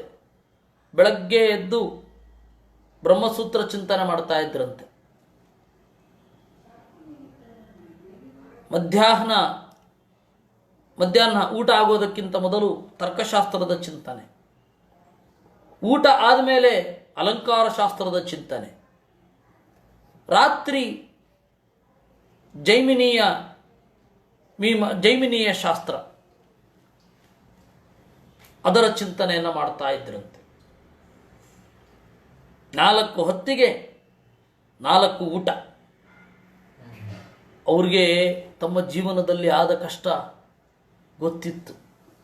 ಅದಕ್ಕೆ ಅವರು ಕಟ್ಟುಪಾಡು ಮಾಡಿದ್ದು, ನಾನು ವೃಂದಾವನ ಪ್ರವೇಶ ಮಾಡಿದ ದಿವಸ ಈ ರೀತಿ ಶಾಸ್ತ್ರ ಚಿಂತನೆ ಮಾಡುವವರಿಗೆ 1 ವರ್ಷಕ್ಕಾಗುವಷ್ಟು ನೀವು ಧಾನ್ಯ ಮೊದಲಾದವುಗಳನ್ನು ಕೊಡಬೇಕು. ಅವರು ಕೇವಲ ಓದಿಕೊಂಡು ಇರಬೇಕು. ಅವನ ಹೆಂಡತಿ ಗರ್ಭಿಣಿಯಾಗಿರಬಾರದು. ಯಾಕೆ ಅಂದರೆ ಅವನಿಗೆ ಆ ಕೆಲಸ ಇರುತ್ತೆ, ಕರ್ತವ್ಯಗಳಿರುತ್ತೆ. ಅವನಿಗೆ ಮೃತಕ ಇರಬಾರದು. ಯಾಕೆಂದರೆ ತಂದೆಗೆ ತರ್ಪಣ ಕೊಡೋದು ಮೊದಲಾದವುಗಳಿರುತ್ತೆ. ಅದರಿಂದಾಗಿ ಅವನಿಗೆ ಕೊಡಬಾರದು. ಆಮೇಲೆ ಅದು ಅಲಂಕಾರ ಆಯಿತು, ಅಲಂಕಾರವೇ ಆಯಿತು. ಒಂದು ಒಳ್ಳೆಯ ಉದ್ದೇಶ ಹೀಗೆ ಆಗೋದು. ಮೊದಲು ಅದು ಬಹಳ ಒಳ್ಳೆಯ ಉದ್ದೇಶ ಆಗಿರುತ್ತೆ, ಆಮೇಲೆ ಎಲ್ಲ ಹೊರಟೋಗುತ್ತೆ. ಒಂದು ಸಂಸ್ಥೆಯೇ ಹಾಗಾಗತ್ತೆ, ಏನು ಮಾಡಿ ಬರಲ್ಲ. ಅಲ್ಲ, ಯಾದವರ ಕುಲವೇ ಹಾಗಾಯಿತು ಅಂದಮೇಲೆ ಉಳಿದ ಸಂಸ್ಥೆಯ ಗತಿ ಏನು? ಅದರಿಂದಾಗಿ ವೈಯಕ್ತಿಕವಾಗಿ ನಾವು ಶುದ್ಧತೆಯನ್ನು ರೂಢಿಸ್ಕೊಳ್ಬೇಕು. ಬೇರೆಯವ್ರನ್ನ ಆಕ್ಷೇಪ ಮಾಡಲಿಕ್ಕೆ ಹೋಗೋದಲ್ಲ, ಮೂಲದಲ್ಲಿ ಇದ್ದದ್ದು ಹೀಗೆ ಅಂತ. ರಾಘವೇಂದ್ರ ಸ್ವಾಮಿಗಳು ಹೀಗೆ ಚಿಂತನೆ ಮಾಡ್ತಾ ಇದ್ದರು. ಏನು ಹೇಳಲಿಕ್ಕೆ ಬಂದೆ ಅಂದರೆ, ಅವರ ಗ್ರಂಥವನ್ನು ನೀವು ನೋಡಿ, ನ್ಯಾಯಸುಧಾ ಆಗಿರಬಹುದು, ಚಂದ್ರಿಕಾಗೆ ಅವರು ಬರೆದ ವ್ಯಾಖ್ಯಾನ, ನ್ಯಾಯಸುಧಾಕ್ಕೆ ಅವರು ಬರೆದ ಟಿಪ್ಪಣಿ ಪರಿಮಳ, ಚಂದ್ರಿಕಾ ಅದಕ್ಕೆ ಪ್ರಕಾಶ, ಉಳಿದ ಹೆಚ್ಚಿನ ಗ್ರಂಥಗಳಿಗೆ, ಜಯತೀರ್ಥರ ಗ್ರಂಥಗಳಿಗೆ ಅವರು ಜಯತೀರ್ಥರನ್ನು ತಮ್ಮ ಲೀಡರ್ ಆಗಿ ಸ್ವೀಕರಿಸಿ ಅವರ ಗ್ರಂಥಗಳನ್ನು ಹೆಚ್ಚು ಜನರಿಗೆ ಅರ್ಥ ಆಗುವ ಹಾಗೆ, ಮಕ್ಕಳಿಗೆ ಅರ್ಥ ಆಗುವ ಹಾಗೆ ಅವರು ಬರೀಲಿಕ್ಕೆ ಹೊರಟಿದ್ದು. ಏನಾದ್ರು ಒಂದು ಡೌಟ್ ಬಂದರೆ ನಿಮಗೆ ಮೂಲದಲ್ಲಿ ಇದಕ್ಕೆ ಏನು ಅರ್ಥ ಇರಬಹುದು ಅಂತ ರಾಘವೇಂದ್ರ ಸ್ವಾಮಿಗಳದ್ದು ನೋಡಿದ್ರೆ ಕರೆಕ್ಟಾಗಿ ಅಲ್ಲಿ ಉತ್ತರ ಇರುತ್ತೆ. ಯಾಕೆಂದರೆ ಅವರು ಒಬ್ಬ ಅಧ್ಯಾಪಕರಾಗಿ ಪಾಠ ಮಾಡಿದ್ದಾರೆ. 50 ವರ್ಷ ಅವರು ಸನ್ಯಾಸ ತೆಗೆದುಕೊಂಡ ಮೇಲೆ ನಿರಂತರ ಪಾಠ, ಅವರು ಹೊರಗಡೆ ಬಂದದ್ದೇ ಇಲ್ಲ.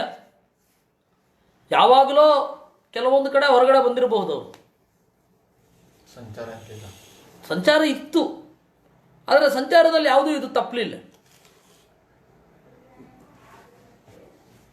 ಪೇದರ್ಸ್ವಾಮಿ ಸಂಚಾರ ಇದ್ದ ಹಾಗೆ ಬೆಳಗ್ಗೆ 4ರಿಂದ 5, 6 ಪಾಠ, ಆಮೇಲೆ ಉಳಿದದ್ದೆಲ್ಲ ಲೋಕ, ಏನೋ ಒಂದಿರೋದು, ಹಾಗೆ ಅದು ತಪ್ಪಲಿಲ್ಲ. ಅದು ಹಾಗೆ ಅವರಿಗೆ ಪಕ್ಕ ಗೊತ್ತು. ರಾಘವೇಂದ್ರ ಸ್ವಾಮಿಗಳಿಗೆ ಮುಂದಿನವರು ಈ ವಾಕ್ಯವನ್ನು ನೋಡಿದಾಗ ಹೀಗೆ ಯೋಚನೆ ಮಾಡ್ತಾರೆ ಅಂತ ಗೊತ್ತಾದ್ಮೇಲೆ ಕೃಷ್ಣನಿಗೆ ಗೊತ್ತಾಗಲ್ವಾ? ಕೃಷ್ಣ ಉದ್ಧವನ ಮನಸ್ಸಿನಲ್ಲಿ ಏನು ಪ್ರಶ್ನೆಗಳು ಬರುತ್ತೆ, ಆ ಪ್ರಶ್ನೆಗಳು ಹೊರಗಡೆ ಬರಲಿ ಅಂತ ಹೇಳಿ ಸುಮ್ಮನಾದ, ಮಾತು ನಿಲ್ಲಿಸಿದ. ಅದನ್ನು ಹೇಳಿಕ್ಕೆ ಬಂದಿದ್ದು. ಕೃಷ್ಣ ಒಬ್ಬ ಒಳ್ಳೆಯ ಟೀಚರ್ ಅಲ್ವಾ? ಎದುರುಗಡೆ ಇರುವ ವ್ಯಕ್ತಿಯ ಪ್ರಶ್ನೆಗಳು ಏನು ಬರಬಹುದು, ನೆಕ್ಸ್ಟ್ ಏನು ಬರುತ್ತೆ ಪ್ರಶ್ನೆ.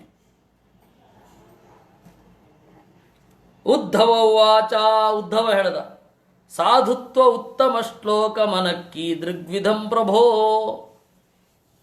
ಸರಿ, ಒಬ್ಬನ ಸಾಧುತ್ವ ನಮಗೆ ಹೆಂಗೆ ಗೊತ್ತಾಗಬೇಕು? ಅವನು ಒಳ್ಳೆಯವನು ಅಂತ ಹೆಂಗೆ ತೀರ್ಮಾನ ಮಾಡೋದು? ಒಳ್ಳೆ ಬಟ್ಟೆ ಧರಿಸಿದ್ರಿಂದಲೇ, ಶ್ರೀಮಂತನಾಗಿರೋದ್ರಿಂದಲೇ, ಒಳ್ಳೆ ಮಾತನಾಡೋದ್ರಿಂದಲೇ ಹೆಂಗೆ ತೀರ್ಮಾನ ಮಾಡೋದು? ಇವನು ಒಳ್ಳೆಯವನು ಹೆಂಗೆ ತೀರ್ಮಾನ ಮಾಡೋದು? ನಮಗೇನು ಮಾಡಿಲ್ಲ ಅಂತ ಅವನನ್ನು ಒಳ್ಳೆಯವನು ತೀರ್ಮಾನ ಮಾಡಬೇಕಾ? ಪಾಪ ನಮಗೇನು ಮಾಡಿಲ್ಲ. ಹಾಗೆ ಯಾರು ಎಲ್ಲೋ ಇದ್ದವರು ನಮಗೇನು ಮಾಡಿರಲ್ಲ, ಬೇರೆಯವರಿಗೆ ಅವನು ಏನು ಬೇಕಾದ್ರೂ ಮಾಡಿರ್ಬೋದು, ನಮಗೇನು ಮಾಡಿಲ್ಲ. ಅದರಿಂದಾಗ ಅವನು ಒಳ್ಳೆಯವನು ತೀರ್ಮಾನ ಮಾಡ್ಲಿಕ್ಕೆ ಬರುತ್ತೆ. ದಾವೂದ್ ಇಬ್ರಾಹಿಂ ನಮ್ಗೇನು ಮಾಡಿದಾನಪ್ಪ? ಅದರಿಂದಾಗಿ ಸಾಧುತ್ವ ಹೇಗೆ, ಇವನು ಸಾಧು ಅಂತ ಹೆಂಗೆ ತೀರ್ಮಾನ ಮಾಡೋದು? ಭಕ್ತಿಸ್ತ್ವಯುಪಯುಂಜೀತ ಕೀದೃಶಿ ಸದ್ಭಿರಾದೃತ. ಭಕ್ತಿಸ್ತ್ವಯುಪಯುಂಜೀತ, ನಿನ್ನಲ್ಲಿ ಯಾವ ರೀತಿ ಭಕ್ತಿ ಮಾಡಿದರೆ ಸಜ್ಜನರು ಮೆಚ್ಚುತ್ತಾರೆ ಅದನ್ನು ಹೇಳು. ಭಕ್ತಿ ಅಂದರೆ ಹೇಗೆ? ಏತನ್ಮೇ ಪುರುಷಾಧ್ಯಕ್ಷ ಪ್ರಪನ್ನಾಯ ಚಕಥ್ಯತಾಂ. ಪ್ರಪನ್ನಾಯ, ನಿನಗೆ ಮೊರೆ ಹೊಕ್ಕಿದ್ದೇನೆ, ನಾನು ಪೂರ್ತಿ ಸರೆಂಡರ್ ಆಗಿದ್ದೇನೆ. ಪುರುಷ ಅಧ್ಯಕ್ಷ, ಪ್ರತಿಯೊಬ್ಬ ಪುರುಷರ ಒಳಗಡೆಯ ಮರ್ಮವನ್ನು ಬಲ್ಲವನೇ, ನನಗೆ ಹೇಳು.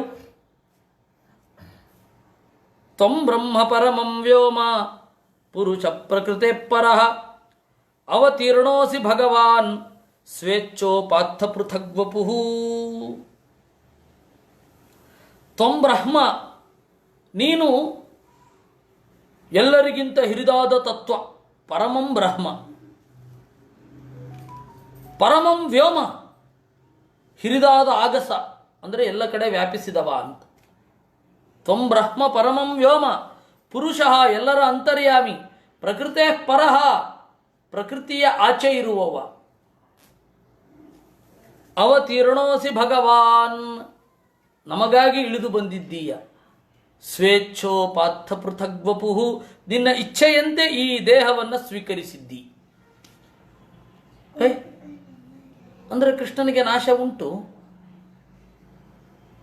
ಯಾಕೆಂದರೆ ದೇಹ ತಗೊಂಡಿದ್ದಾನೆ ಅಂದರೆ ಬಿಡೋದು ಉಂಟಲ್ವೇ? ನಾನು ಹುಟ್ಟಿದೆ ಅಂದಮೇಲೆ ಸಾಯಬೇಕು, ದೇವರ ದೇಹ ತಗೊಂಡ ಅಂದಮೇಲೆ ಬಿಡಬೇಕು. ದೇವರು ಕೂಡ ನಮ್ಮ ತರಹ ಹುಟ್ಟು ಸಾವುಗಳ ನಡುವೆ ತೊಳಲಾಡ್ತಾ ಇರೋನೋ ಏನೋ. ಹಾಗಂದ ಪಕ್ಷದಲ್ಲಿ ಫೆಡ್ರಿಕ್ ನೀಶೆ ಹೇಳಿದ್ದು ಸರಿ. God is dead, he is no more, so be superman ಅಂತ ಫೆಡ್ರಿಕ್ ನೀಶೆಯ ಸಿದ್ಧಾಂತ. 19ನೇ ಶತಮಾನದ most influential philosopher, who is from Deutschland, ಜರ್ಮನಿಯವನು. ಅವನು ಹೇಳಿದ ಕರೆಕ್ಟ್ ಆಗಿದ್ರೆ ಸ್ವೇಚ್ಛಾಪಾತ ಪೃಥಗ್ವಪು ಅಂತ ಹೇಳ್ತಾ ಇದ್ದೀರೋ ಇಲ್ವೋ? ತನ್ನ ಇಚ್ಛೆಯಂತೆ ದೇವರು ದೇಹವನ್ನು ಸ್ವೀಕರಿಸಿದ, ಅದಕ್ಕೆ ದೇಹವೇ ಇಲ್ಲ ಅಂದರು. ದೇವರು ದೇಹವನ್ನು ಸ್ವೀಕರಿಸಿದ್ರೆ ಪ್ರಾಬ್ಲಮ್ಮು, ದೇವ್ರಿಗೆ ದೇಹ ಇಲ್ಲ ಅಂದರು. ಆದರೂ ಅವನು ಕೇಳಲಿ ಅಂತ ಮೈಕಿಟ್ಟು ಕೂಗೋರು ಕೆಲವರು. ಇನ್ನು ಕೆಲವರು ದೇವರಿಗೆ ದೇಹ ಉಂಟಾ ಗೊತ್ತಿಲ್ಲ, ಮೋಸೆಸ್ಸಿಗೆ ಬೆನ್ನು ಮಾತ್ರ ಕಂಡದ್ದು, ಹಾಗಾದ್ರೆ ದೇವರು ಹಾವ ಬೆನ್ನು ಮಾತ್ರ ಇರಲಿಕ್ಕೆ? ಇಲ್ಲ ಅನ್ಬೇಡಿ, ಯಾಕೆಂದ್ರೆ ಸ್ವೇಚ್ಛೋಪಾತ್ತ ಪೃಥಗ್ವಪು ಅಂತ ಭಾಗವತದಲ್ಲಿದೆ, ಪುರಾಣಗಳಲ್ಲಿ ಇದನ್ನು ಒಪ್ಪಿದಿರೋ ಇಲ್ವೋ? ಅದಕ್ಕೆ ಆಚಾರ್ಯ ಹೇಳಿದರು, ನಾನಿದ್ದೇನೆ ತಪ್ಪರ್ಥ ಮಾಡ್ಕೋಬೇಡಿ ಅಂತ. ಸ್ವೇಚ್ಛೋಪಾತ್ತ ಪೃಥಗ್ವಪು ಅಂದ್ರೆ ಕೃಷ್ಣನ ಅಭಿಪ್ರಾಯ ಬೇರೆ. ಏನಪ್ಪ? ವಸುದೇವಾದಿ ಶರೀರಂ ಸ್ವೇಚ್ಛೆಯ ಅನೇನ ಸ್ವೀಕೃತಂ, ಹುಟ್ಟಲಿಕ್ಕಾಗಿ ದೇಹವನ್ನು ತನ್ನ ಇಚ್ಛೆಯಿಂದ ಆಯ್ದುಕೊಂಡವ ಅಂತ ಅರ್ಥ. ಹಾಗೆ ಕೃಷ್ಣ ಎನ್ನುವ ದೇಹವನ್ನು ತೆಗೆದುಕೊಂಡವ ಅಂತ ಅರ್ಥ ಅಲ್ಲ. ಅಭಿವ್ಯಕ್ತ ಆಗಲಿಕ್ಕೆ ವಸುದೇವನ ಶರೀರವನ್ನು ತನ್ನ ಇಚ್ಛೆಯಿಂದ ಸ್ವೀಕರಿಸಿದವ.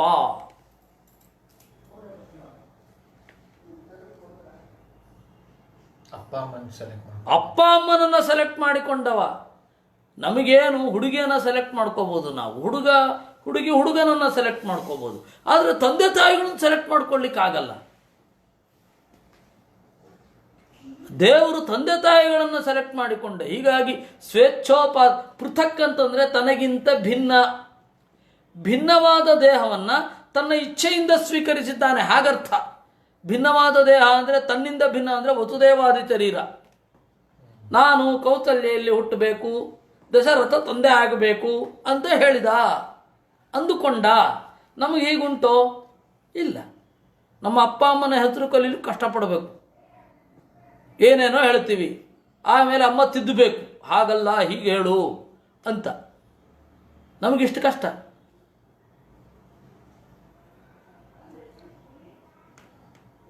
ಇದನ್ನ ಆಚಾರ್ಯರು ಹೇಳಿದ್ದು. ವಸುದೇವಾದಿ ಶರೀರಂ ಸ್ವೇಚ್ಛೆಯ ಅನೇನ ಸ್ವೀಕೃತಂ. ಯಾಕೆಂದ್ರೆ ನೇಹನಾನಾಸ್ತಿ ಕಿಂಚನ ಅಂತನ್ನುವ ವೇದ ಮಂತ್ರದಲ್ಲಿ ದೇವರಿಂದ ಭಿನ್ನವಾದ ಶರೀರವೇ ದೇವರಿಗಿಲ್ಲ ಅಂತಂದ್ರಿ. ಪೃಥಗ್ವಪು ಅಂತ ಇಲ್ಲಿ ಭಾಗವತ ವಿರುದ್ಧವಾಗಿ ಹೇಳ್ತಾ ಇದೆ. ಇಲ್ಲ, ವಿರೋಧ ಇಲ್ಲ ಅಂದ್ರು ಆಚಾರ್ಯರು. ಭಾಗವತಕ್ಕೂ ಕಠೋಪನಿಷತ್ತು ಮೊದಲಾದವುಗಳಿಗೂ ವಿರೋಧ ಇಲ್ಲ.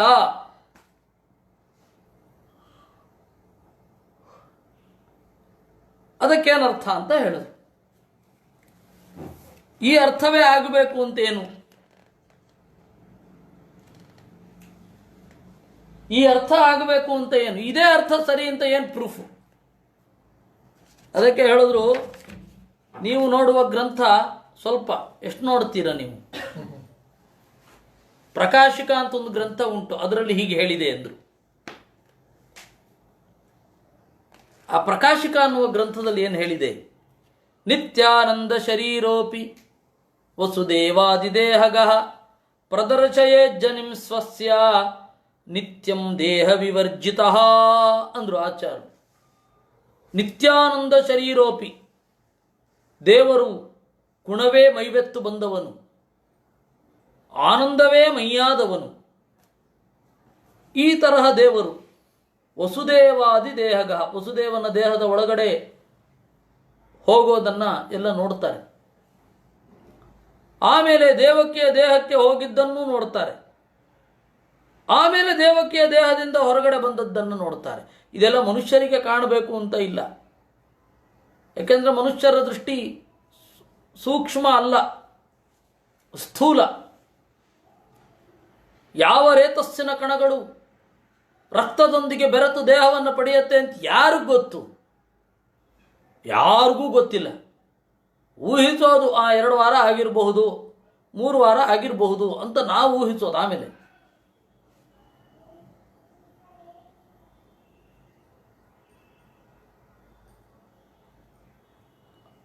ಹೀಗಾಗಿ ಯಾರು ನೋಡ್ತಾರೆ? ಕೆಲವೊಂದು ಋಷಿಗಳಿಗೆ ಕಾಣುತ್ತೆ, ಕೆಲವೊಬ್ಬರು ಅಸುರರಿಗೆ ಕಾಣುತ್ತೆ.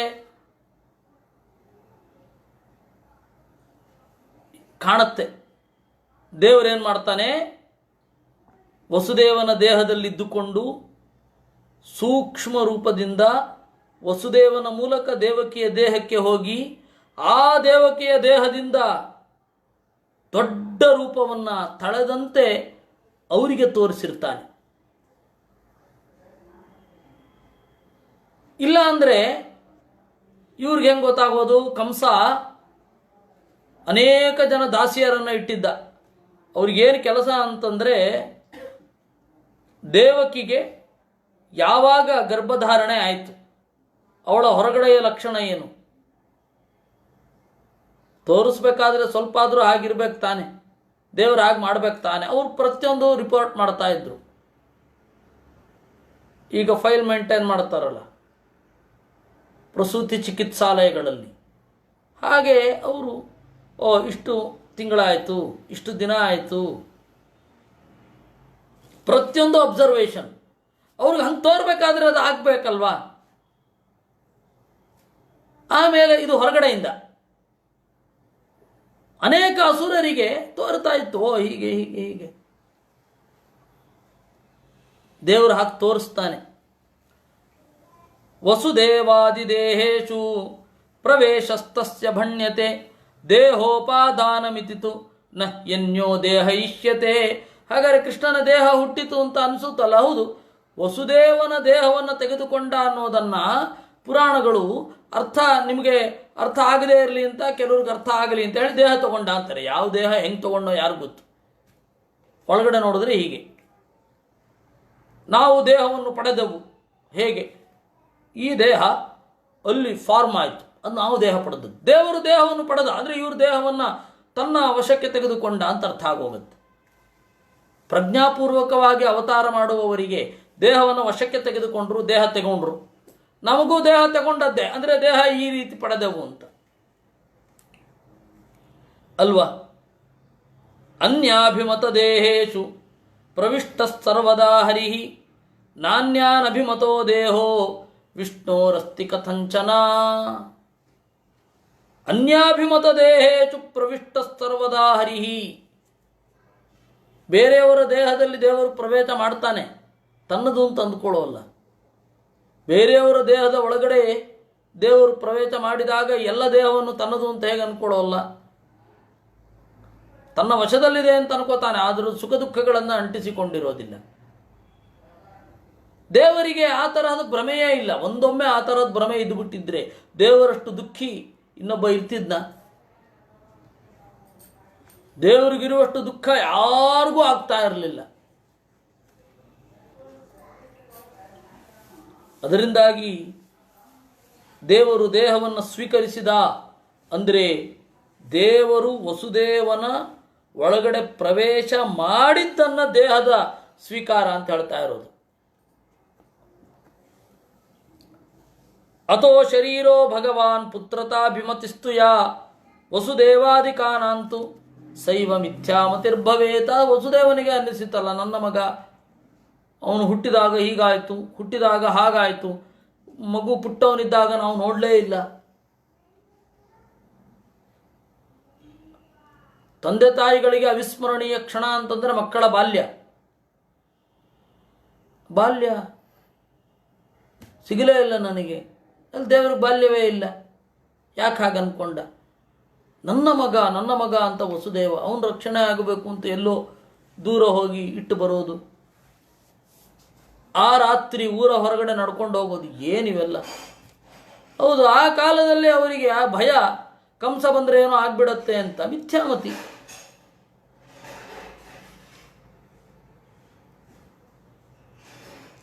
ಅನ್ಯಾಹಂಭಾವಯುಗ್ದೇಹ ಏವಾತೌ ಹರಿರಾಸ್ಥಿತಃ. ಅದರಿಂದಾಗಿ ದೇವರು ದೇಹ ತೆಗೆದುಕೊಳ್ಳೋದು ಅಂದರೆ ಬೇರೆಯವರ ದೇಹವನ್ನು ತನ್ನ ಮಾಧ್ಯಮವನ್ನಾಗಿ ಆರಿಸಿಕೊಳ್ಳೋದು. ಬೇರೆಯವ್ರ ದೇಹ ಅಂದರೆ ಅದು ವಶದಲ್ಲಿ ಇವಂದಿರುತ್ತೆ, ಅದು ಅಭಿಮಾನ ಅವನಿಗಿರುತ್ತೆ.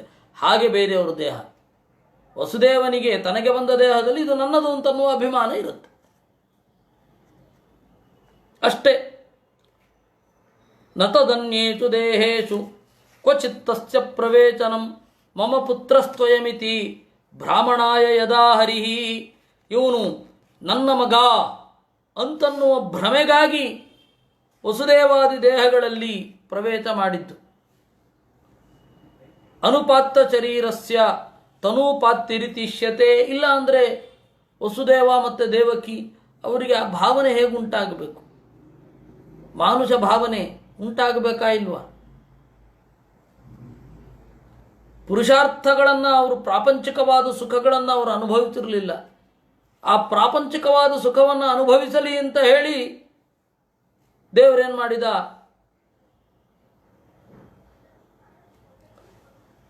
ನಿಮ್ಮ ನಡುವೆ ನಾನು ಬರ್ತೇನೆ. ಪ್ರಾಪಂಚಿಕ ಸುಖ ಅನುಭವಿಸಬೇಕು ಅಂತಂದರೆ, ಪ್ರಪಂಚದ ವಸ್ತುಗಳ ಸುಖ ಆಗಬೇಕು ಅಂತಂದರೆ, ಪ್ರಪಂಚದ ಸುಖ ಅವ್ರಿಗೆ ಆಗಬೇಕು ಅಂದರೆ ತತ್ವದ ಮೋಹ ಒಂದು ಸ್ವಲ್ಪ ಆದರೂ ಬರಲೇಬೇಕು. ತತ್ವದ ಮೋಹವೇ ಬರಲಿಲ್ಲ ಅಂದರೆ ಪ್ರಾಪಂಚಿಕ ಸುಖವೇ ಆಗೋಲ್ಲ.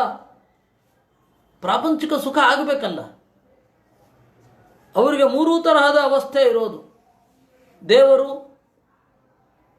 ಇವನು ನನ್ನ ಮಗ, ಇವನು ನನ್ನ ಮಗ ಅಲ್ಲ, ದೇವರು ನನ್ನ ಮಗನೂ ಹೌದು, ದೇವರು ಹೌದು.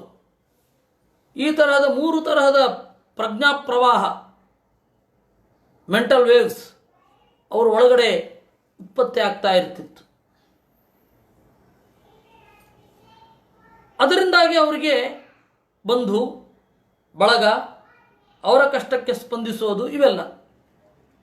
ವಸುದೇವ ತನ್ನ ತಂಗಿಯರ ಪಾಲಿಗೆ ಅಪ್ಪನಂತೆಯೇ ಇದ್ದ ಅಂತ ಹೇಳ್ತಾರೆ.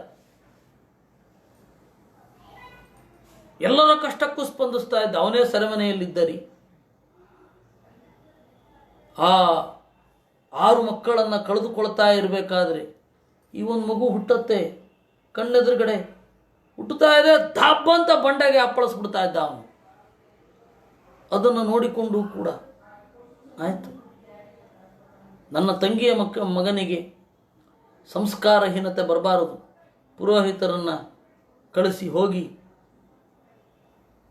ನನ್ನ ತಂಗಿಯ ಮಕ್ಕಳು ಬದರಿಕಾಶ್ರಮದಲ್ಲಿ ಇದ್ದಾರೆ, ಅಲ್ಲಿ ಅವರಿಗೆ ಎಲ್ಲ ಸಂಸ್ಕಾರಗಳಾಗಬೇಕು ಅಂತ ಹೇಳಿ ಕಳಿಸಿದ. ಯಾರು ದುಡ್ಡು ಕೊಡ್ತಿದ್ರೋ ಯಾರಿಗೂ ಗೊತ್ತು. ಪ್ರಾಯ ವಸುದೇವನೇ ಇರ್ತಾನೆ.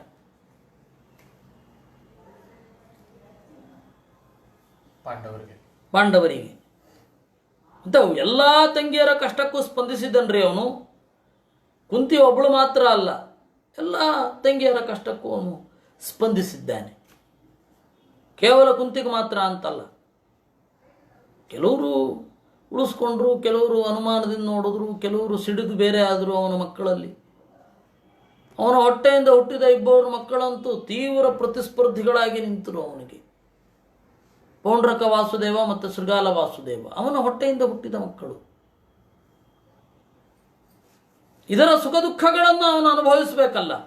ಅನುಭವಿಸಬೇಕಾದ್ರೆ ಈ ತತ್ವದ ಮೋಹ ತಾತ್ಕಾಲಿಕವಾಗಿ ಆ ತತ್ವದ ವಿಸ್ಮರಣೆ ಆಗಲೇಬೇಕಲ್ಲ.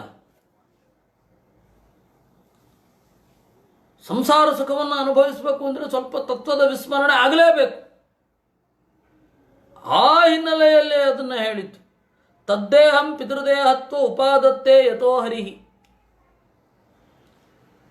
ಅದರಿಂದಾಗಿ ಸ್ವೇಚ್ಛೋಪಾತ್ತ ಪೃಥಗ್ವಪು ಅಂದರೆ ವಸುದೇವನ ಶರೀರವನ್ನು ತನ್ನ ಅಭಿವ್ಯಕ್ತಿಗಾಗಿ ಸ್ವೀಕರಿಸಿದ್ದು ಅಂತ ಅರ್ಥ ಅಂತ ಆಚಾರ್ಯರು ನಿರೂಪಣೆ ಮಾಡಿದ್ರು. ಲೀಲೋತ್ಸವದ ಈ ಸ್ಮರಣೆಯಲ್ಲಿ, ಈ ದಿನದಲ್ಲಿ ಕೃಷ್ಣನ ಹುಟ್ಟಿನ ಬಗ್ಗೆ ಬಂತು. ಸಿಂಹಮಾಸದ ಅಷ್ಟಮಿ ಕೃಷ್ಣ ಈ ಭೂಮಿಗೆ ತೋರಿಕೊಂಡದ್ದು. ಇವತ್ತು ಸಿಂಹಮಾಸ, ಅವತ್ತು ಆವಾಗ ಭಾದ್ರಪದ ಮಾಸ ಇತ್ತು. ಅದು ಸಿಂಹಮಾಸ ಯಾವತ್ತು ಫ್ಲೋಟ್ ಆಗ್ತಾ ಇರುತ್ತೆ. ಭಾದ್ರಪದ, ಶ್ರಾವಣ ಭಾದ್ರಪದ. ಹೀಗಾಗಿ ಅವಾಗ ಆಗಿದ್ದು ಭಾದ್ರಪದದಲ್ಲಿ. ಸಿಂಹ ಮಾಸ ಶ್ರಾವಣದಲ್ಲಿ ಬಂದಾಗ ಶ್ರಾವಣದಲ್ಲಿ ಅವನ ಆಚರಣೆ ಅಷ್ಟಮಿ. ಅದೇ ಸಿಂಹ ಮಾಸ ಭಾದ್ರಪದದಲ್ಲಿ ಬಂದಾಗ ಭಾದ್ರಪದದಲ್ಲಿ ಆಚರಣೆ. ಅದಕ್ಕೆ ಆಚಾರ್ಯರು ಪ್ರತ್ಯೇಕವಾಗಿ ಬೇರೆ ಯಾವುದಕ್ಕೂ ಹೇಳಿಲ್ಲ, ಅಭಿನವ. ಅದೇ ಅವಾಗ ಹೇಳಿದ್ನಲ್ಲ, ಈ ರೂಪ ಲೇಟೆಸ್ಟ್ ಆಗಿರುವ ರೂಪದ ಚಿಂತನೆ ಅದು ಯಾವಾಗ? ಅದರ ಜಯಂತಿಯನ್ನು ಆಚರಣೆ ಮಾಡುವುದು ಕೃಷ್ಣ. ಅದಕ್ಕೆ ಆಚಾರ್ಯರು ಸ್ಪಷ್ಟವಾಗಿ ಹೇಳಿದ್ದಾರೆ. ವಿಷ್ಣು ತೀರ್ಥರು ಆಚಾರ್ಯರ ತಮ್ಮ ಸಿಂಹಮಾಸೇತು ರೋಹಿಣ್ಯಾಂ ಅಂದರು. ಸಿಂಹಮಾಸ ಇರಬೇಕು ಅಂತ ವಿಷ್ಣು ತೀರ್ಥರು ಸ್ಪಷ್ಟವಾಗಿ ಅವರು ಹೇಳಿದ್ದು. ಇನ್ನು ಮುಂದೆಯೂ ಹೇಳ್ತೇನೆ, ನೀವು ಮಾಡ್ತೀರಾ, ಅದರಲ್ಲಿ ನಾವು ಆಚರಣೆ ಮಾಡಬೇಕಾದದ್ದು ಅಷ್ಟಮಿ ವೇದವ್ಯಾಸ ಪೂಜೆ, ನವಮಿ ವಿಸರ್ಜನೆ, ನವಮಿ ಇಟ್ಟು ದಶಮಿ ವಿಸರ್ಜನೆ, ಹಾಗೇನಾದ್ರು ಮಾಡಿ. ಅದು ಬಿಟ್ಟು ಮೂಲ ನಕ್ಷತ್ರದಲ್ಲಿಡೋದು ಅಂತ ಅದು ವಿಷ್ಣು ತೀರ್ಥರು ಹೇಳಿದ್ದಲ್ಲ. ಒಂದೊಮ್ಮೆ ಅಷ್ಟಮಿ ಇಟ್ಟು ನವಮಿ ಅದು ಒಂದು ದಿವಸ ಸ್ವಾಧ್ಯಾಯವನ್ನು ಬಿಟ್ಟಿದ್ದಕ್ಕೆ ದಶಮಿ ಮತ್ತೆ ಶಾಂತಿ ಪಾಠವನ್ನು ಹಾಕುವುದು. ಛಂದ ಇದು ವೇದ ಅನ್ನೋದು ಅಯಾತಯಾಮ ಆಗಬಾರದು ಅಂತ ಅನ್ನೋದಕ್ಕೆ,